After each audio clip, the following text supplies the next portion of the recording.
ਦੋਸਤੋ ਅੱਜ ਦੀ ਇਹ ਕਹਾਣੀ ਉਸ ਭਲੇ ਵੇਲਿਆਂ ਦੀ ਬਾਤ ਪਾਉਂਦੀ ਹੈ ਜਦੋਂ ਬਾਬੇ ਨਾਨਕ ਨੇ ਪੈਦਲ ਦੁਨੀਆ ਗਾ ਕੇ ਹਨੇਰੇ ਨੂੰ ਚਾਨਣ ਦਿਖਾਇਆ ਸੀ। ਉਸ ਸਮੇਂ ਦੀ ਗੱਲ ਹੈ ਜਦੋਂ ਧਰਤੀ ਉੱਤੇ ਹਨੇਰੇ ਦਾ ਰਾਜ ਸੀ। ਜਾਤ ਪਾਤ, ਵਹਿਮਾਂ ਭਰਮਾਂ ਤੇ ਗਰੀਬਾਂ ਦੀਆਂ ਜੰਜੀਰਾਂ ਨੇ ਲੋਕਾਂ ਦੇ ਮਨਾਂ ਨੂੰ ਜਕੜਿਆ ਹੋਇਆ ਸੀ। ਪਰ ਇਸ ਹਨੇਰੇ ਵਿੱਚ ਪ੍ਰਕਾਸ਼ ਬਣ ਕੇ ਉਜਾਗਰ ਹੋਏ ਗੁਰੂ ਨਾਨਕ ਦੇਵ ਜੀ, ਉਹਨਾਂ ਦੀਆਂ ਸਿੱਖਿਆਵਾਂ ਜਿਨ੍ਹਾਂ ਨੇ ਹਮੇਸ਼ਾ ਸੱਚਾਈ, ईमानदारी, सेवा का राह दिखाया। आज दी एक कहानी उस जोत दी झलक है जो एक साधारण जिहे दिल विच मगी, जिसने मुसीबतां ते तूफानां विच भी अपने विश्वास दा दीवा जगाई रखिया। एक कहानी है उस सच्चाई दी जो लालच दी अग विच ना सड़ी। ये कहानी तुहानू सोचण लई मजबूर कर देवेगी कि सच्चाई दी जित दा मोल की हो सकदा है ते ईमानदारी दा फल कितना मिठा हुंदा है। कहानी सिर्फ होने तो पहला जेकर नवे आए हो तां प्राउड इज खालसा नू सबसक्राइब जरूर करो तां जो इस तरह दी प्रेरणादायक कहानियां तुहाडे तक पहुंचदियां रहन। तां चलो शुरू करदे हां। करमपुरन नाम दा एक छोटा जिहा पिंड सी। उस समय कोई वड्डा व्यापारी ही दौलतमंद हुंदा सी। आम लोग ते गरीब ते तंगी विच ही दिन कटदे सन। उस पिंड विच करमचंद नाम दा एक गरीब बनकर रहिंदा सी। ਉਹ ਦਿਲ ਦਾ ਸਾਫ਼ ਤੇ ਸੱਚਾ ਇਨਸਾਨ ਸੀ। ਉਸ ਦੇ ਪਰਿਵਾਰ ਵਿੱਚ ਉਸ ਦੀ ਪਤਨੀ ਰਾਧਾ ਤੇ ਉਸ ਦੀ ਬਜ਼ੁਰਗ ਮਾਂ ਸਰੂਪ ਕੌਰ ਸਨ। ਕਰਮਚੰਦ ਦਿਨ ਰਾਤ ਕੱਪੜੇ ਬੁਣਦਾ ਸੀ, ਪਰ ਉਸ ਦੀ ਮਿਹਨਤ ਦਾ ਮੁੱਲ ਉਸ ਨੂੰ ਬਹੁਤ ਘੱਟ ਮਿਲਦਾ ਸੀ। ਉਸ ਦੀ ਝੌਂਪੜੀ ਦੀ ਹਾਲਤ ਇੰਨੀ ਖਰਾਬ ਸੀ ਕਿ ਮੀਂਹ ਪੈਣ ਤੇ ਘਰ ਵਿੱਚ ਪਾਣੀ ਟਪਕਣਾ ਸ਼ੁਰੂ ਹੋ ਜਾਂਦਾ ਸੀ। ਕਈ ਦਿਨ ਤਾਂ ਅਜਿਹੇ ਵੀ ਬੀਤ ਜਾਂਦੇ ਸਨ, ਘਰ ਵਿੱਚ ਅਨਾਜ ਦਾ ਇੱਕ ਦਾਣਾ ਵੀ ਨਹੀਂ ਹੁੰਦਾ ਸੀ। ਇਹ ਗੱਲ ਉਸ ਦਿਨ ਦੀ ਹੈ। ਕਰਮਚੰਦ ਦੀ ਮਾਂ ਸਰੂਪ ਕੌਰ ਦੀ ਤਬੀਅਤ ਬਹੁਤ ਖਰਾਬ ਹੋ ਗਈ। ਉਹਨਾਂ ਨੂੰ ਪਿੰਡ ਦੇ ਡਾਕਟਰ ਕੋਲ ਲੈ ਗਈ।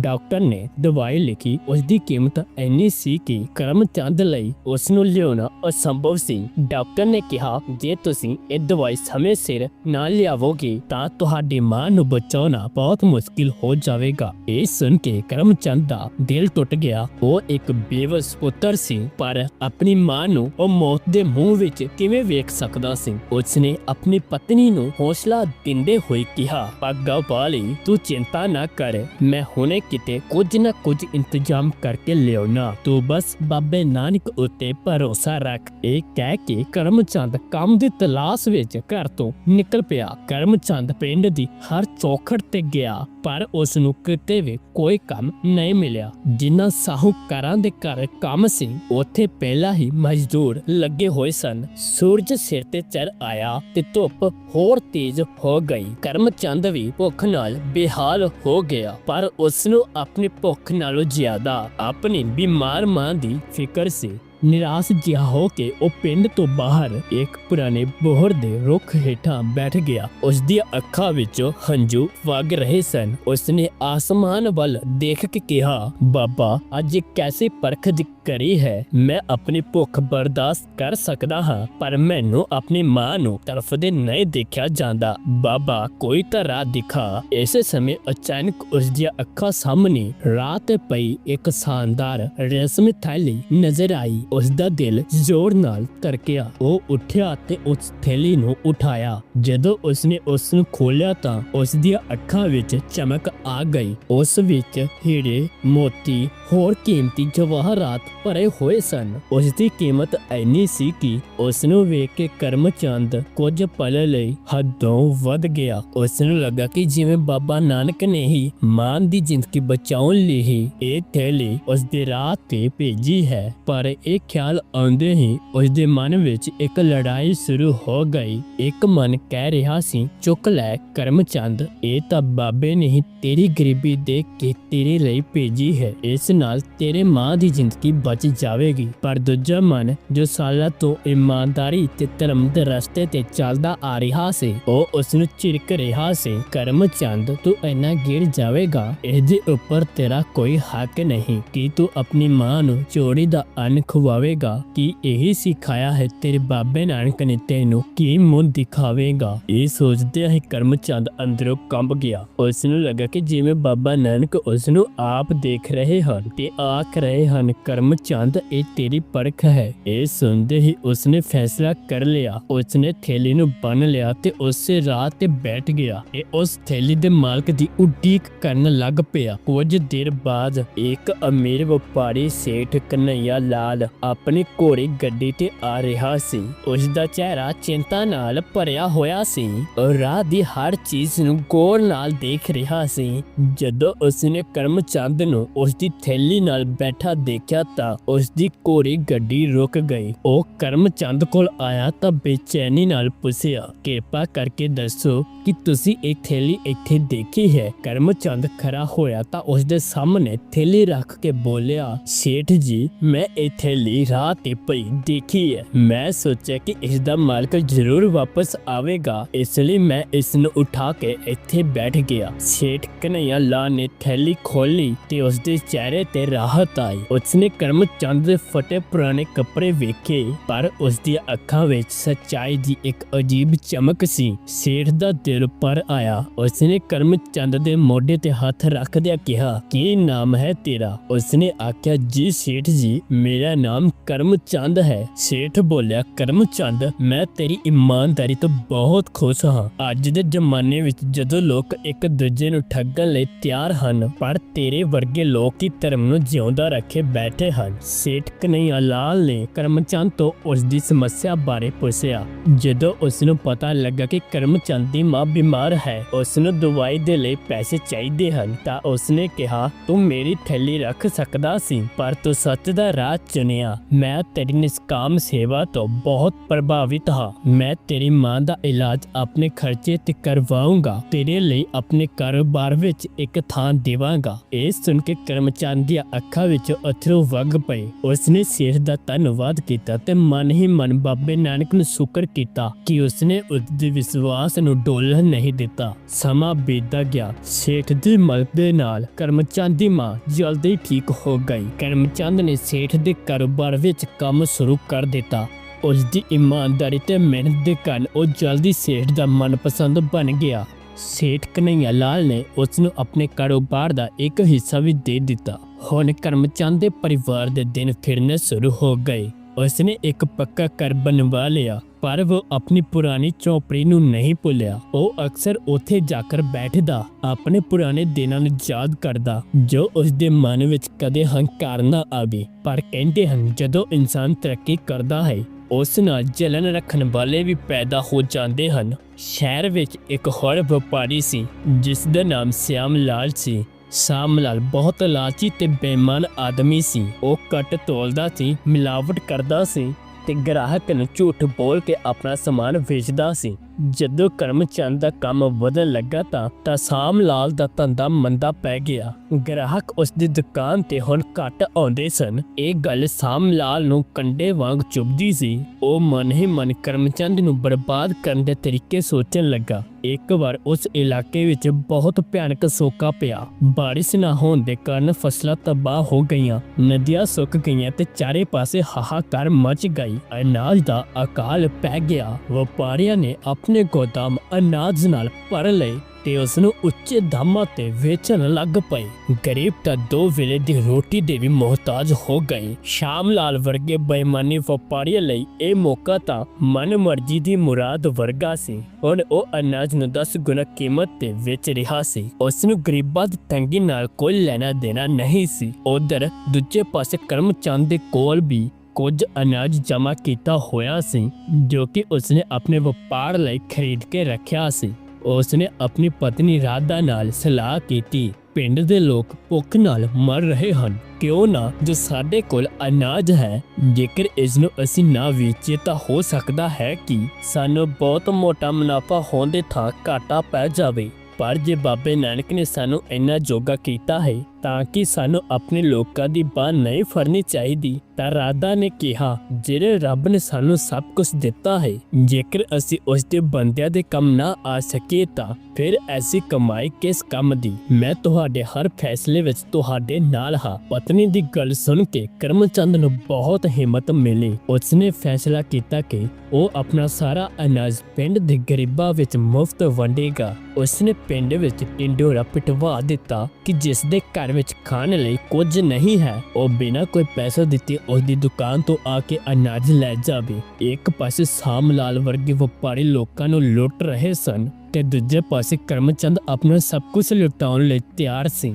ਕਰਮਚੰਦ ਦੀ ਦੁਕਾਨ ਦੇ ਬਾਹਰ ਗਰੀਬਾਂ ਦੀ ਲੰਬੀ ਲਾਈਨ ਲੱਗ ਗਈ। ਕਰਮਚੰਦ ਤੇ ਰਾਧਾ ਆਪਣੇ ਹੱਥਾਂ ਨਾਲ ਸਭ ਨੂੰ ਬਰਾਬਰ ਅਨਾਜ ਵੰਡ ਰਹੇ ਸਨ। ਉਹ ਕਿਸੇ ਨੂੰ ਵੀ ਖਾਲੀ ਹੱਥ ਨਹੀਂ ਮੋੜਦੇ ਸਨ। ਕੁਝ ਹੀ ਦਿਨਾਂ ਵਿੱਚ ਕਰਮਚੰਦ ਦਾ ਗੋਦਾਮ ਖਾਲੀ ਹੋ ਗਿਆ। ਜਦੋਂ ਇਹ ਗੱਲ ਸ਼ਾਮ ਲਾਲ ਨੂੰ ਪਤਾ ਲੱਗੀ ਤਾਂ ਉਹ ਸਿੱਧਾ ਕਰਮਚੰਦ ਦੀ ਦੁਕਾਨ ਤੇ ਆਇਆ ਤੇ ਮਸਕਰਾ ਕਰਦੇ ਉਸ ਦਾ ਮਜ਼ਾਕ ਉਡਾਉਣ ਲੱਗਾ। ਓਏ ਮੂਰਖਾ, ਤੂੰ ਇਹ ਕੀ ਕਰ ਰਿਹਾ ਏ? ਇਹ ਵਪਾਰ ਕਰਨ ਦਾ ਸਮਾਂ ਏ, ਦਾਨ ਪੁੰਨ ਕਰਨ ਦਾ ਨਹੀਂ। ਤੂੰ ਸਾਰਾ ਅਨਾਜ ਮੁਫਤ ਵਿੱਚ ਲੁਟਾ ਦਿੱਤਾ। ਹੁਣ ਅਕਾਲ ਜਦੋਂ ਹੋਰ ਲੰਬਾ ਚੱਲੇਗਾ ਤਾਂ ਤੂੰ ਤੇਰੇ ਪਰਿਵਾਰ ਨੂੰ ਕੀ ਖਾਣਾ ਪਵੇਗਾ? ਭੀਖ ਮੰਗੋਗੇ? ਕਰਮਚੰਦ ਨੇ ਹੱਥ ਜੋੜ ਕੇ ਸ਼ਾਂਤੀ ਨਾਲ ਜਵਾਬ ਦਿੱਤਾ, ਸ਼ਾਮ ਲਾਲ ਜੀ, ਮੇਰਾ ਤਾਂ ਮੇਰੇ ਪਰਿਵਾਰ ਦਾ ਪੇਟ ਪਾਲਣ ਵਾਲਾ ਬਾਬਾ ਨਾਨਕ ਹੈ। ਉਸਨੇ ਅੱਜ ਤੱਕ ਸਾਨੂੰ ਕਦੇ ਵੀ ਭੁੱਖਾ ਨਹੀਂ ਸੌਣ ਦਿੱਤਾ। ਇਹ ਲੋਕ ਜੋ ਭੁੱਖ ਨਾਲ ਤੜਫ ਰਹੇ ਹਨ, ਇਹਨਾਂ ਵਿੱਚ ਵੀ ਤਾਂ ਉਸੇ ਬਾਬੇ ਨਾਨਕ ਦਾ ਅੰਸ਼ ਹੈ। ਇਹਨਾਂ ਦੀ ਸੇਵਾ ਹੀ ਬਾਬੇ ਨਾਨਕ ਦੀ ਅਸਲੀ ਭਗਤੀ ਹੈ। ਸ਼ਾਮ ਲਾਲ ਬੋਲਿਆ, ਕੀ ਨਾਨਕ ਲਾਈ ਹੈ?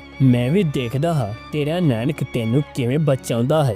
ਜਦੋਂ ਤੂੰ ਦਾਨ ਦਾਣੇ ਨੂੰ ਤਰਸੇਗਾ, ਇਹਨਾਂ ਲੋਕਾਂ ਨੇ ਤੈਨੂੰ ਪੁੱਛਣ ਵੀ ਨਹੀਂ ਆਉਣਾ। ਇਹ ਕਹਿ ਕੇ ਸ਼ਾਮ ਲਾਲ ਉੱਥੋਂ ਚਲਾ ਗਿਆ। ਕਰਮਚੰਦ ਨੇ ਹੁਣ ਤੱਕ ਜੋ ਕੀਤਾ ਸੀ ਉਸ ਦੀ ਖਬਰ ਹੌਲੀ-ਹੌਲੀ ਹੁਣ ਰਾਜੇ ਤੱਕ ਉੱਪਰ ਗਈ। ਜਦੋਂ ਉਸਨੇ ਕਰਮਚੰਦ ਦੀ ਨਿਸਕਾਮ ਸੇਵਾ ਬਾਰੇ ਸੁਣਿਆ ਤਾਂ ਉਹ ਬਹੁਤ ਪ੍ਰਭਾਵਿਤ ਹੋਇਆ। ਉਸਨੇ ਆਪਣੇ ਮੰਤਰੀ ਨੂੰ ਭੇਜ ਕੇ ਕਰਮਚੰਦ ਨੂੰ ਦਰਬਾਰ ਵਿੱਚ ਬੁਲਾਇਆ। ਰਾਜੇ ਦੇ ਬੁਲਾਵੇ ਤੋਂ ਕਰਮਚੰਦ ਥੋੜਾ ਘਬਰਾ ਗਿਆ। ਉਸਨੇ ਸੋਚਿਆ ਵੀ ਨਹੀਂ ਸੀ ਕਿ ਉਸਦੇ ਕੋਲੋਂ ਕੀ ਗਲਤੀ ਹੋਈ ਹੋਵੇਗੀ।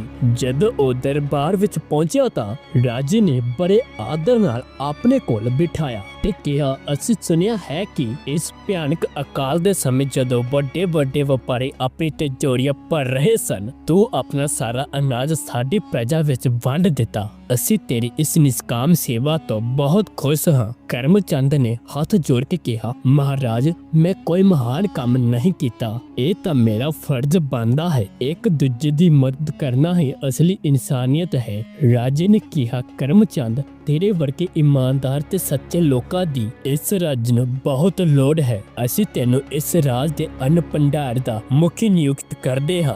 ਅੱਜ ਤੋਂ ਪੂਰੇ ਰਾਜ ਵਿੱਚ ਅਨਾਜ ਵੰਡਣ ਦਾ ਕੰਮ ਤੁਹਾਡੀ ਦੇਖ ਰੇਖ ਵਿੱਚ ਹੀ ਹੋਵੇਗਾ। ਇਹ ਸਾਡਾ ਹੁਕਮ ਹੈ ਕਿ ਸਾਡੇ ਰਾਜ ਦੇ ਹਰ ਲੋੜਵੰਦ ਇਨਸਾਨ ਕੋਲ ਅਨਾਜ ਪਹੁੰਚਣਾ ਚਾਹੀਦਾ ਹੈ। ਸਾਡੇ ਰਾਜ ਵਿੱਚ ਕੋਈ ਵੀ ਭੁੱਖਾ ਨਾ ਸੋਵੇ। ਇਹ ਸੁਣ ਕੇ ਕਰਮਚੰਦ ਨੂੰ ਆਪਣੇ ਕੰਨਾਂ ਉੱਤੇ ਵਿਸ਼ਵਾਸ ਨਾ ਹੋਇਆ। ਕਿੱਥੇ ਉਹ ਇੱਕ ਛੋਟਾ ਜਿਹਾ ਬੁਣਕਾਰ ਸੀ ਤੇ ਕਿੱਥੇ ਹੁਣ ਉਹਨੂੰ ਇੰਨੀ ਵੱਡੀ ਜ਼ਿੰਮੇਵਾਰੀ ਸੌਂਪੀ ਜਾ ਰਹੀ ਸੀ। ਉਸਨੇ ਰਾਜੇ ਨੂੰ ਧੰਨਵਾਦ ਕੀਤਾ ਤੇ ਪੂਰੀ ਇਮਾਨਦਾਰੀ ਤੇ ਲਗਨ ਨਾਲ ਇਹ ਕੰਮ ਕਰਨ ਦਾ ਵਚਨ ਦਿੱਤਾ। ਕਰਮਚੰਦ ਨੇ ਰਾਜ ਦੇ ਹਰ ਪਿੰਡ, ਹਰ ਸ਼ਹਿਰ ਵਿੱਚ ਅਨਾਜ ਪਹੁੰਚਾਉਣ ਦੇ ਪ੍ਰਬੰਧ ਕੀਤੇ ਤੇ ਉਸਨੇ ਬੇਈਮਾਨੀ ਵਪਾਰੀਆਂ ਤੇ ਨਕੇਲ ਕੱਸੀ।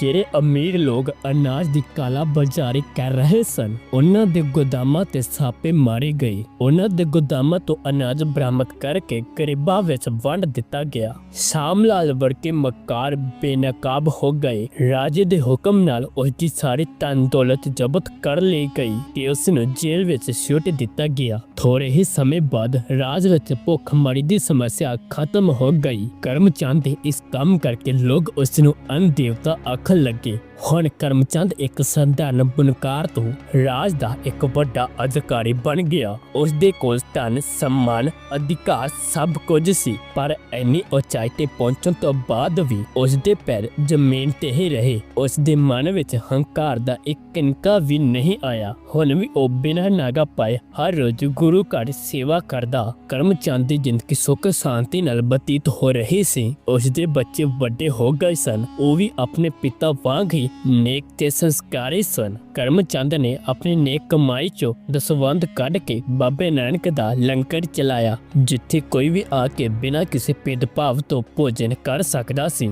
ਉਸਨੇ ਬੱਚਿਆਂ ਲਈ ਇੱਕ ਪਾਠਸ਼ਾਲਾ ਬਣਵਾਈ ਤੇ ਦਵਾਈ ਖਾਨਾ ਵੀ ਖੋਲ੍ਹਿਆ। ਪੂਰਾ ਰਾਜ ਉਸ ਨੂੰ ਦੇਵਤੇ ਵਾਂਗ ਪੂਜਣ ਲੱਗ ਪਿਆ। ਪਰ ਕਰਮਚੰਦ ਦੇ ਮਨ ਵਿੱਚ ਇੱਕ ਮਲਾਲ ਹੱਲੇ ਵੀ ਸੀ। ਉਹ ਹਰ ਵਾਰ ਬਾਬੇ ਨਾਨਕ ਦੇ ਦਰਸ਼ਨ ਦੀਦਾਰੇ ਕਰਨਾ ਚਾਹੁੰਦਾ ਸੀ। ਇੱਕ ਦਿਨ ਉਸ ਨੂੰ ਗੁਰੂ ਨਾਨਕ ਦੇਵ ਜੀ ਦੇ ਦਰਸ਼ਨ ਹੋਏ। ਉਹਨਾਂ ਦਾ ਰੂਪ ਇੰਨਾ ਤੇਜਮਨੀ ਤੇ ਸੁੰਦਰ ਸੀ, ਕਰਮਚੰਦ ਦੀਆਂ ਅੱਖਾਂ ਖੁੱਲੀਆਂ ਦੀਆਂ ਖੁੱਲੀਆਂ ਰਹਿ ਗਈਆਂ। ਉਹਨਾਂ ਦੇ ਸਰੀਰ ਵਿੱਚ ਪ੍ਰਕਾਸ਼ ਦਾ ਪ੍ਰਵਾਹ ਨਿਕਲ ਰਿਹਾ ਸੀ, ਜਿਸ ਦੇ ਨਾਲ ਹਰ ਪਾਸੇ ਚਾਨਣ ਹੀ ਚਾਨਣ ਹੋ ਗਿਆ। ਕਰਮਚੰਦ ਉਹਨਾਂ ਦੇ ਚਰਨਾਂ ਵਿੱਚ ਡਿੱਗ ਪਿਆ ਤੇ ਬੋਲਿਆ, ਬਾਬਾ ਜੀ ਤੁਸੀਂ ਆ ਗਏ, ਮੈਂ ਤੁਹਾਨੂੰ ਬਹੁਤ ਉਡੀਕਿਆ। ਬਾਬੇ ਨਾਨਕ ਨੇ ਉਸ ਨੂੰ ਕਲਾਵੇ ਵਿੱਚ ਲੈ ਲਿਆ ਤੇ ਕਿਹਾ, ਕਰਮਚੰਦ ਵਾਲਿਓ, ਮੈਂ ਤਾਂ ਹਮੇਸ਼ਾ ਤੇਰੇ ਨਾਲ ਸੀ। ਜਦੋਂ ਤੂੰ ਮੇਰੇ ਨਾਲ ਗੱਲਾਂ ਦੀ ਸਾਂਝਾ ਪਾਉਂਦਾ ਸੀ, ਜਦੋਂ ਤੂੰ ਇਮਾਨਦਾਰੀ ਦੇ ਰਾਹ ਤੇ ਚੱਲ ਰਿਹਾ ਸੀ, ਜਦੋਂ ਤੂੰ ਭੁੱਖਿਆਂ ਨੂੰ ਭੋਜਨ ਕਰਾ ਰਿਹਾ ਸੀ, ਹਰ ਪਲ ਹਰ ਸਨ ਮੈਂ ਤੇਰੇ ਨਾਲ ਸੀ। ਕਰਮਚੰਦ ਨੇ ਪੁੱਛਿਆ, ਪਰ ਬਾਬਾ ਜੀ ਮੈਂ ਤਾਂ ਤੁਹਾਨੂੰ ਕਦੇ ਨਹੀਂ ਵੇਖਿਆ। ਤਾਂ ਬਾਬੇ ਨਾਨਕ ਨੇ ਆਖਿਆ, ਜਿਸ ਦਿਨ ਤੂੰ ਜ਼ਮੀਨ ਤੇ ਪਈ ਸੋਨੇ ਦੀ ਥੈਲੀ ਚੁੱਕ ਕੇ ਉਸ ਸੇਠ ਨੂੰ ਵਾਪਸ ਦਿੱਤੀ ਸੀ, ਉਸ ਦਿਨ ਤੂੰ ਮੈਨੂੰ ਆਪਣੀ ਇਮਾਨਦਾਰੀ ਵਿੱਚ ਦੇਖਿਆ ਸੀ। ਜਿਸ ਦਿਨ ਤੂੰ ਆਪਣਾ ਸਾਰਾ ਅਨਾਜ ਭੁੱਖਿਆਂ ਵਿੱਚ ਵੰਡ ਦਿੱਤਾ ਸੀ, ਉਸ ਦਿਨ ਤੂੰ ਮੈਨੂੰ ਉਹਨਾਂ ਗਰੀਬਾਂ ਦੀਆਂ ਅੱਖਾਂ ਵਿੱਚ ਦੇਖਿਆ ਸੀ। ਕਰਮਚੰਦ ਸੱਚੀ ਭਗਤੀ ਧਾਰਮਿਕ ਥਾਵਾਂ ਤੇ ਜਾ ਕੇ ਪੂਜਾ ਪਾਠ ਕਰਨ ਵਿੱਚ ਨਹੀਂ ਹੁੰਦੀ। ਸੱਚੀ ਭਗਤੀ ਤਾਂ ਇਨਸਾਨੀਅਤ ਦੀ ਸੇਵਾ ਕਰਨ ਵਿੱਚ ਹੈ, ਧਰਮ ਤੇ ਸੱਚਾਈ ਦੇ ਰਸਤੇ ਤੇ ਚੱਲਣ ਵਿੱਚ ਹੈ। ਬਾਬੇ ਨਾਨਕ ਦੇ ਬਚਨ ਸੁਣ ਕੇ ਕਰਮਚੰਦ ਭਾਵੁਕ ਹੋ ਗਿਆ। ਉਸ ਨੂੰ ਅੱਜ ਜੀਵਨ ਦਾ ਸਭ ਤੋਂ ਵੱਡਾ ਗਿਆਨ ਮਿਲ ਗਿਆ ਸੀ। ਬਾਬੇ ਨਾਨਕ ਨੇ ਅੱਗੇ ਕਿਹਾ, ਕਰਮਚੰਦ ਤੇਰਾ ਜੀਵਨ ਸਫਲ ਹੋ ਗਿਆ ਹੈ। ਤੂੰ ਦੁਨੀਆ ਅੱਗੇ ਇਹ ਸਾਬਿਤ ਕਰ ਦਿੱਤਾ ਹੈ, ਇਮਾਨਦਾਰੀ ਤੇ ਧਰਮ ਦਾ ਰਾਹ ਬੇਸ਼ੱਕ ਔਖਾ ਹੋਵੇ, ਪਰ ਅੰਤ ਵਿੱਚ ਜਿੱਤ ਸੱਚਾਈ ਦੀ ਹੀ ਹੁੰਦੀ ਹੈ।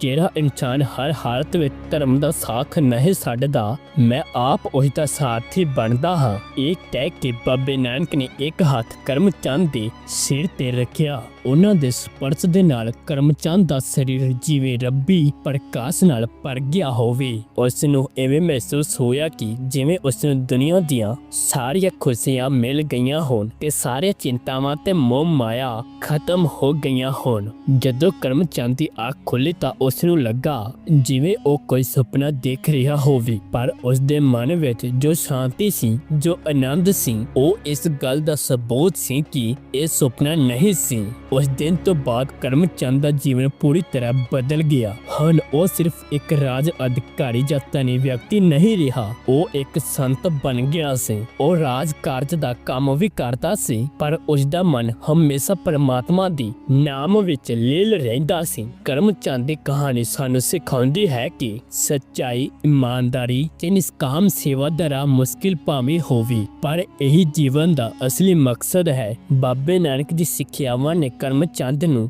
ਹਰ ਪਰਖ ਵਿੱਚ ਜਿੱਤ ਦਿਵਾਈ, ਚਾਹੇ ਉਹ ਗਰੀਬੀ ਦੀ ਅਗਨੀ ਪ੍ਰੀਖਿਆ ਸੀ ਜਾਂ ਲਾਲਚ ਦੀ ਲੜਾਈ। ਉਸ ਦੀ ਜ਼ਿੰਦਗੀ ਸਾਨੂੰ ਦੱਸਦੀ ਹੈ ਕਿ ਜਦੋਂ ਅਸੀਂ ਸੱਚ ਅਤੇ ਧਰਮ ਦੇ ਰਸਤੇ ਤੇ ਅਡੋਲ ਰਹਿੰਦੇ ਹਾਂ ਤਾਂ ਪਰਮਾਤਮਾ ਹਮੇਸ਼ਾ ਸਾਡੇ ਨਾਲ ਹੁੰਦਾ ਹੈ। ਕਰਮਚੰਦ ਦੀ ਇਮਾਨਦਾਰੀ ਨੇ ਨਾ ਸਿਰਫ ਉਸ ਦੇ ਪਰਿਵਾਰ ਦੀ ਕਿਸਮਤ ਬਦਲੀ, ਸਗੋਂ ਪੂਰੇ ਰਾਜ ਵਿੱਚ ਭੁੱਖਮਰੀ ਦਾ ਅੰਤ ਕੀਤਾ। ਉਸ ਦੀ ਸੇਵਾ ਅਤੇ ਸਮਰਪਣ ਨੇ ਸਾਬਿਤ ਕੀਤਾ ਕਿ ਸੱਚੀ ਭਗਤੀ ਧਾਰਮਿਕ ਸਥਾਨਾਂ ਜਾਂ ਪੂਜਾ ਕਰਨ ਵਿੱਚ ਨਹੀਂ, ਸਗੋਂ ਇਨਸਾਨੀਅਤ ਤੇ ਸੇਵਾ ਸੱਚ ਦੇ ਮਾਰਗ ਤੇ ਚੱਲਣ ਵਿੱਚ ਹੈ। ਇਹ ਕਹਾਣੀ ਸਾਨੂੰ ਪ੍ਰੇਰਦੀ ਹੈ ਕਿ ਅਸੀਂ ਵੀ ਆਪਣੇ ਜੀਵਨ ਵਿੱਚ ਗੁਰੂ ਨਾਨਕ ਦੇ ਸਿਧਾਂਤਾਂ ਨੂੰ ਅਪਣਾਈਏ, ਇਮਾਨਦਾਰੀ ਨਾਲ ਜ਼ਿੰਦਗੀ ਬਤੀਤ ਕਰੀਏ ਤੇ ਮੁਸੀਬਤ ਵਿੱਚ ਸੱਚ ਦਾ ਸਾਥ ਨਾ ਛੱਡੀਏ, ਕਿਉਂਕਿ ਇਮਾਨਦਾਰੀ ਦਾ ਰਾਹ ਭਾਵੇਂ ਕਿੰਨਾ ਵੀ ਔਖਾ ਕਿਉਂ ਨਾ ਹੋਵੇ, ਪਰ ਉਸ ਦਾ ਅੰਤ ਹਮੇਸ਼ਾ ਚਾਨਣ ਨਾਲ ਭਰਿਆ ਹੁੰਦਾ ਹੈ। ਤਾਂ ਦੋਸਤੋ, ਮੈਨੂੰ ਉਮੀਦ ਹੈ ਕਿ ਇਸ ਪਿਆਰੀ ਜਿਹੀ ਕਹਾਣੀ ਤੋਂ ਤੁਹਾਨੂੰ ਬੜਾ ਕੁਝ ਸਿੱਖਣ ਨੂੰ ਮਿਲਿਆ ਹੋਵੇਗਾ। ਮੈਂ ਇਸ ਤਰ੍ਹਾਂ ਦੇ ਕੰਮ ਦੇ ਕਿਸੇ ਅੱਗੇ ਵੀ ਲਿਆਉਂਦਾ ਰਹਾਂਗਾ।